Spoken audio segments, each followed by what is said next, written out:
Crypto exchanges are not as safe as you think. In this video, I'm going to go over some recent examples of why crypto exchanges are not and never were meant to be a place to store your crypto. Now, I have several examples. Some are recent, some not so much. But even since 2011, history has proven that crypto exchanges are not a place to keep your crypto. And there have been some things coming out about more popular exchanges like crypto.com that we are just learning about, which we're going to get right into. So back in May, I don't know if a lot of you know this because I actually didn't even mention it on the channel. Just had a lot going on then. But Coinbase confirmed a data breach that involved about 70,000 of their users. Now, the way they were breached is some of their employees were bribed to leak this information, and in return, they got payment. And this was an article from CNBC. Coinbase says hackers bribed staff to steal customer data, and then they demanded a $20 million ransom, which they did not get. However, 70,000 users' data was leaked. So, according to the document that Coinbase filed with the SEC, what was leaked were customer names, physical addresses, phone numbers, government IDs, account balances for their crypto exchange, as well as transaction histories. Those were all compromised. Now, to be fair, Coinbase eventually, came out in public, and Brian Armstrong, the CEO of Coinbase, went live and said they had contacted everyone who was affected, yada, yada. The point is that scammers were able to bribe Coinbase employees to get personal information. That's just insane to me. It's true insanity.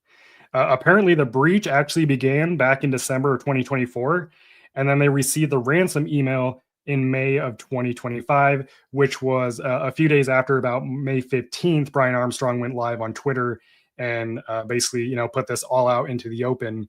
So I don't think really any of us knew about this until around May. I think the 70,000 people were contacted somewhere in between this time, but it wasn't made public until later. Now, the reason I'm kind of bringing this up, even though this was old news, technically, it happened in May, there are some other things coming out about other popular crypto exchanges. And that's the thing. You would think that this kind of stuff like briberies and hacks and compromises and things like that would only happen to the smaller exchanges that maybe aren't well known or aren't as regulated. But a lot of the bad things that happen are to the biggest crypto exchanges because they're the biggest targets. So recently, this little blurb down here is from a known crypto, or he's not even a crypto hacker. He's just a hacker. This was from an article that I pulled. And his name was Noah. He said they talked their way into the account of an employee at crypto.com, and they were able to get some customer information. And this happened, I think this one happened in 2023. However, the issue with this is, according to Zach XBT, I don't know if a lot of you know Zach XBT, if there's one guy that can read the blockchain better than anyone, at Zach XBT. He is a blockchain investigator. He's a professional. He's worked with the FBI on various cases, and he's probably helped recover hundreds of millions, if not billions of dollars in crypto scams. So Zach is a guy that knows what he's talking about. And I guess we don't really know if it's a guy because Zach XBT is his anonymous online name. But recently, the other day, he came out and he called out the CEO of crypto.com, basically claiming that he never revealed that there was a massive data breach at crypto.com. In fact, Zach went on to say that there have been multiple data breaches at crypto.com that they have not released any information on. It wasn't until Zach XBT called Chris out, who is the CEO of crypto.com, where Chris made a public statement. This was just yesterday he made this statement, and he said, I want to directly and clearly address some misinformation spreading from uninformed sources. Any suggestion that we did not report or disclose a security incident is completely unfounded, as we reported it in NMLS notice a data security incident filing with additional reports. Basically, just saying, you know, the data breach that did happen, they did report it. But according to Zach, there have been multiple data breaches, and he can't even talk about the past ones yet that crypto.com has not revealed to people. So, if you're a user of any of these platforms, you might not find out that your data was breached until, it could be years down the line. But this isn't all just about breaches. Like I said, there have been issues with the most popular crypto exchanges literally since crypto exchanges were created back around 2011. Since 2011, hundreds of billions of dollars worth of crypto has been stolen, and that's from both from hacks and just malicious exchanges, like people opening exchanges and having bad intentions. But the 2020 Kucoin hack, which Kucoin nowadays is still a pretty big crypto exchange, is pretty well known. They were actually able to steal $150 million from Kucoin. I'm talking about hackers. So this wasn't like a bribery or a data breach. They actually infiltrated Kucoin's back end, and I'll tell you why in a second, and stole $150 million worth of cryptocurrency, which it was, thousands of Bitcoin, Ethereum, and a bunch of things. But basically what happened is hackers accessed Kucoin's internal systems, likely through phishing or malware, and they stole the private keys to their hot wallets. And literally, this is from Kucoin's website that I pulled up. Question number 1 about this hack: what is the reason for the assets outflow? How did the exchange get hacked? Johnny, who I believe is the CEO, said it is due to the leakage of the private key of Kucoin's hot wallets. Let me read that again. The reason Kucoin was hacked in 2020 is due to the leakage of the private key of Kucoin's hot wallets. So we have crypto exchanges who manage billions of dollars of customers' funds storing crypto on hot wallets. That's just insane to me. Now, to be fair, a majority of crypto exchanges, crypto is held in cold wallets, but most popular exchanges, Bybit, Coinbase, pretty much every exchange, they use hot wallets for day-to-day liquidity and processing customer withdrawals and deposits. Now, a crypto exchange like Coinbase, last I heard, they manage, or they're responsible for, over $400 billion of customer funds. Now, according to Coinbase, they keep about 98% of customer funds in cold wallets. So that means there's 2% that is likely kept in hot wallets. 2% of 400 or $450 billion is still about $9 billion. So we have $9 billion worth of crypto on a single exchange being kept in a hot wallet. And as a lot of you know, hot wallets are one of the worst ways to store your crypto. So as a user, we're getting the crap end of both sides, right? Because first, we're using a crypto exchange. When you use a crypto exchange, you're already screwed because you don't own the keys. The crypto exchange controls the keys for you. And that's why they can do things like freeze your funds or lock your account, because you don't actually own your crypto. The crypto exchange does. But then it gets even worse knowing that our funds, or some of our funds, are held in a hot wallet. So it's like a double whammy. Not only does the exchange control our keys, but they're storing those keys in a hot wallet in some cases.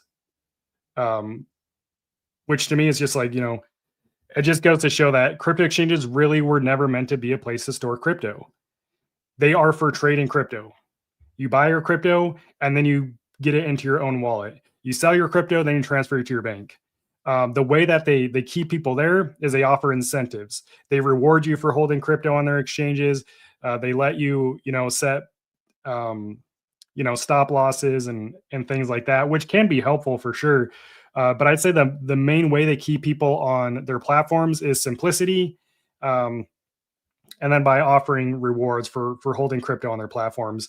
And the reason they want to do that is because crypto exchanges, the way they make their money, the way they make billions of dollars, is by charging users fees. They charge a crap ton of fees, especially Coinbase. They get away with charging insane fees because they're one of the most popular crypto exchanges in the world. It's actually really like disgusting behavior. I get a business is a business, but I feel like if they did a better job educating their customers that, self custody was the best way, I think that'd be the best thing. And then another topic I see that comes up a lot, or arguments for keeping crypto on exchanges, is, well, crypto exchanges now have insurance. Yeah, but have you actually gone to their website and read the terms of the insurance? Because this quote right here on screen is what I pulled directly from Coinbase's website. It says, and I quote, "Our policy does not cover any losses resulting from unauthorized access to your personal or business Coinbase accounts due to a breach or loss of your credentials."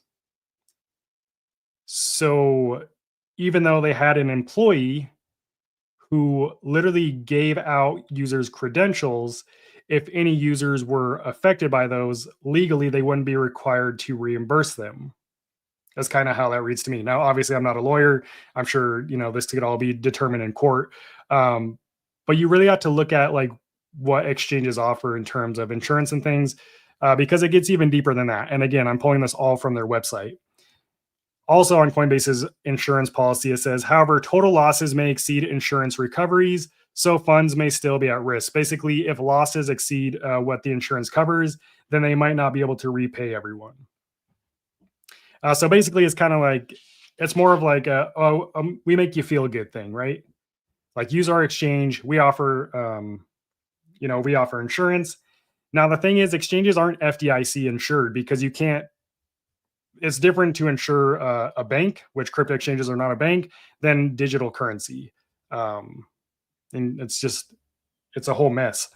So yeah, like when it comes to insurance, I think it's more of marketing, and I'm sure there is some reality to it, but it doesn't cover as much as I feel like a lot of people think it does. They just read somewhere on Reddit like, "Oh well, Coinbase has insurance, so I'm good if anything happens." Not necessarily. That's not true. Also, in the past, when crypto exchanges have gone down, even crypto exchanges that have repaid their customers, it could take years. Could take years. So, I mean, who wants to wait years to get access to their crypto? By that time, you could miss out on the bull run and lose out on all your profits. Another thing that I read, I believe, is on Coinbase's website, is like if they had to shut down for some reason and file bankruptcy, they also aren't liable to pay their users back. So really, the insurance only covered if the actual exchange was hacked and customer funds were lost, but only up to a certain amount. What that amount is, I don't know. But the point is that it's not all as great as it seems, and crypto exchanges are not as secure as they seem. So, all that to say, again, crypto exchanges are not a place to store crypto. The way that I use crypto exchanges, literally, I buy crypto. Like, let's say, I buy $500 worth of ETH. I instantly send that ETH to my cold wallet. Why do I send it to a cold wallet? One, I control the keys. Crypto exchange, you don't control the keys. With a cold wallet, you control the keys. You remain in full control of your crypto. No one's going to freeze your funds. No one's going to lock you out of your wallet because they can't. The second thing is cold wallets are, in today's, with the technology you have today, they are the most secure way to store your crypto. And I think it's completely unnecessary. You don't need to set up like multi-sig, which can actually introduce risk. You don't need a crypto specific computer. You can do that if you want to, but it's not necessary. Like the simplest way, if you're new to crypto and you're just looking for like the most secure way, or you realize that crypto exchanges are a huge risk for keeping your crypto, you don't have to go and do a bunch of stuff. All you have to do is get a cold wallet, transfer your crypto to your cold wallet, and you're good. Cold wallets are offline, which makes them less vulnerable to hacks because they're not connected to the internet, which is where a majority of hacks happen. It's not going to get malware, anything like that. So yeah, I just wanted to bring this topic up to say that, again, crypto exchanges, as secure as they seem, as easy as they are to use, if you currently hold crypto on an exchange, any amount, my recommendation is to get your crypto off exchanges, get it into your own control under a self-custodial cold wallet. It's really that simple. And I'm going to say this over and over again because, again, since 2011, we have seen it over and over again. If the exchange itself isn't malicious or have bad intent or controlled by a bad actor, then bad actors are targeting exchanges. And they're a lot easier to get to than something like a cold wallet. Exchanges, they all operate online. Pretty much everything is done online except for their cold wallets. But why hold your crypto with an exchange when they don't even keep your crypto in a cold wallet? If you're trading crypto on an exchange, you're trading crypto that's sitting in a hot wallet and it's not even in your control. So to me, it just doesn't make sense. You're taking on a lot more risk for what? For a little simplicity because you don't want to research, how to get your crypto into a cold wallet. You could do that in an afternoon. That's another thing. If anyone's scared to get their crypto in a cold wallet, like we all started at the same place. We all started with no knowledge. When I started in crypto back in 2020, there was way less content about how to use a cold wallet. So I bought my cold wallet and I just had to figure it out. And since that day, it was late 2020 when I got my first Ledger Nano X. Since that day, simply sending crypto, I've never had like any kind of issue. I've never sent it to the wrong address. I've never sent it to the wrong network, anything. All because I took the time to just learn how it works. The information is out there now. So there's really no excuse to not own your crypto and be your own bank, essentially. If you're holding crypto on an exchange, you may as well just cash it out and put your money back into a bank. Because one of the reasons a lot of people get into crypto, right, is to essentially be your own bank and take control of your funds. And all this isn't to say to not use crypto exchanges. We still need crypto exchanges. The only way we can turn fiat into crypto is using a centralized crypto exchange. The only way we can turn crypto back into fiat and get it into our bank account, again, is using a centralized crypto exchange. There are some peer-to-peer options, but 99% of people don't use them. So there's not a lot of liquidity, meaning there's not even a lot of money to be cashed out if you were to use one of those peer-to-peer systems. So it's just not realistic. Realistically, the majority of crypto users, we still rely on crypto exchanges. All I'm saying is reduce your exposure to crypto exchanges by not letting them hold on to your crypto. Use them for what you need them for, and then take control of your crypto.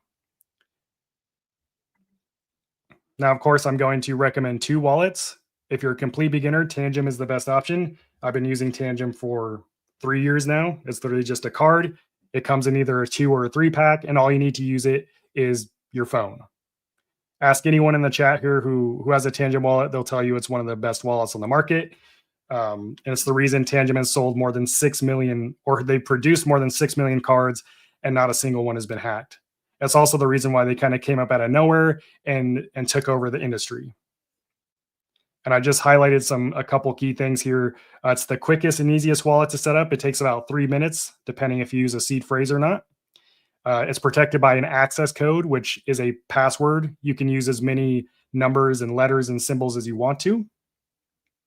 It also has counterfeit protection, which prevents you from buying a fake Tangem wallet. So during the setup process, I don't know if a lot of you know this, but during the setup process, after you generate the keys, the Tangem app actually it scans the firmware on the card, and then it checks with Tangem servers to ensure that you're using an authentic Tangem wallet. So basically, you would never be able to set up a fake Tangem wallet using the authentic Tangem app because it has counterfeit protection. All Tangem wallets are also ISO protected, which means they're resistant to EMPs, electrostatic discharge, as well as X-ray machines. So like if you go through airport security or something, and which I have plenty of times with my Tangem wallet, never had an issue. It's not going to ruin anything. No one's going to know what it is. It's just a card. And actually the ones here on screen, this is a stealth version, which I have with me. Maybe I put them away. But the stealth cards, it comes in a 3-pack. It comes with 2 completely blank cards. So I have one right here. This is a stealth Tangem card. There's no branding on it. So even if someone found this, they'd have no idea what it is. So that's probably my favorite version of this. And then it's IP69 rated, so it's dust-proof, waterproof, and resistant to extreme temperatures. And it uses the industry standard EAL6 plus secure chip, which, if you don't know, secure chips are the same kind of chip technology that's used in bank cards. So like your credit card, your debit card, these chips have been hardened, meaning they've been tested, they've been made more secure over decades. The financial industry uses them, the military uses them. I think maybe even the healthcare for security purposes uses these chips. Um, so yeah, they are the most secure chips on the market, and they're immune to today to all the known scams or hacks and malware out there, or at least most of it. So EAL6, in my opinion, is the industry standard. But the one thing about Tangem is it is a mobile only wallet. You need an Android or iOS phone with full NFC, which is like the same, like the tap to pay that you use at the store. So that's the only way you can use Tangem.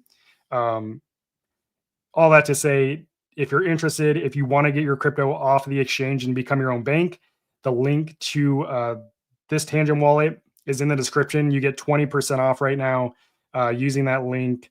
Plus, there is, it's only on select ones. You'll get the 20% off. You'll see the designs in the description. There's 3 designs that are currently 20% off. The discount will be automatically applied on the website. Otherwise, if you want to pick up like the stealth version that you see on screen, you just tap the link and you'll get 10% off using the link. But also another thing that works exactly the same is the Tangem Ring, which works exactly the same as the cards that I just showed you. And it comes with 2 cards. That's 20% off right now on their website using the link in the description. So if you want a super discreet cold wallet, which is literally, this is a cold wallet, along with 2 cards, I definitely recommend taking advantage of the 20, actually it's 25% off the ring right now. And this little card and this little ring literally allows you to become your own bank. The next thing I'll mention is the Ledger Flex. This is really the only, I'm not going to say the only, but it's one of the other wallets that I recommend for complete beginners because of its touchscreen and intuitive design. It's really simple to set up. It's got a 2.4-inch e-ink touchscreen, which is like the same kind of technology you see on the Kindles. So it doesn't have a backlight, which a lot of people are pissed about. But the cool thing about it not having a backlight is the battery lasts for months if you don't use it too often, and it makes the battery last longer, and your screen will last longer. It also has multi-device connectivity, so if you prefer using a cold wallet that you can use with your Mac, Windows, Linux computers, as well as your iOS and Android phones, then you would want this wallet. It also has firmware authentication, so when you set up the wallet, you do know that you're using an authentic Ledger wallet with authentic Ledger firmware. That's just part of the setup process, and you can always check the firmware later if you want to double check that you're still running everything correctly. Also, what's completely new is the recovery key that every Ledger Flex comes with, which is wrong one. This key right here. So every Ledger Flex wallet, every one of these now comes with a recovery key. This is not a replacement for your seed phrase, but it's an additional secure backup. So you can actually hold the key up to your Ledger Flex, and it scans and transfers your seed phrase securely to this card. This card is pin protected and also has a self-destruct mechanism. So after 3 failed attempts, it erases itself. That way no one can access your seed phrase. But it is a super convenient way to recover your wallet. If you ever need to access your Flex or Ledger Stacks wallet again, you just hold it up to the back of your wallet, and this will grant you access to it after you enter the PIN. And a lot of people don't know Ledger is 95% open source. The only part that isn't open source is a small part of code that basically talks between Ledger's operating system, I believe, and the secure element chip. Again, the secure element chip, it's the same chip that's used in all the bank cards, and their stuff is closed source because they have spent, again, decades making a secure product. If they open source this product, basically everyone could go and copy them, and they could also, maybe use it to find some vulnerabilities. But mainly it's to protect their IP, and that's why a lot of these secure element chips are closed source. And also, any Ledger wallet you buy, including the Flex, you get $10 worth of free Bitcoin if you use a link in the description. And again, these devices allow you to become your own bank and control your crypto. That way you don't have to rely on centralized exchanges. You don't have to worry about them freezing your funds. You don't have to worry about them locking your account. You don't have to worry about them getting hacked because they use hot wallets to store your crypto and then losing your crypto and then maybe getting it back if their insurance kicks in. You can literally avoid all that by just becoming your own bank. So yeah, that's kind of my little thing. If you missed any of that, rewatch that. Also, if you're watching later after this video is uploaded, make sure to watch this video next. It's going to be a good one. It's the 5 levels of crypto security. That video will show you exactly where you're at, where you rank in crypto security, and how to get to the next level if you want to ensure your crypto is secure for years to come.